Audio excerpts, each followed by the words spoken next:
हमारी कोशिश है कि पाकिस्तान को एक फलाई रियासत बनाना जो नजरिया पाकिस्तान था।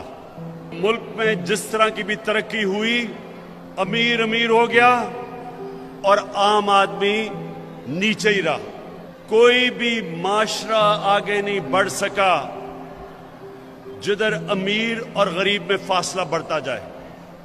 जो मदीना की रियासत नबी सल्लल्लाहु अलैहि वसल्लम ने बनाई थी, याद रखें, दुनिया की तारीख की पहली फलाई रियासत थी जिधर रियासत ने जिम्मेदारी ली थी अपने कमजोर तबके की, और उन्होंने लोगों को गुर्बत से निकाल के मुसलमानों को एक अजीम कौम बनाया।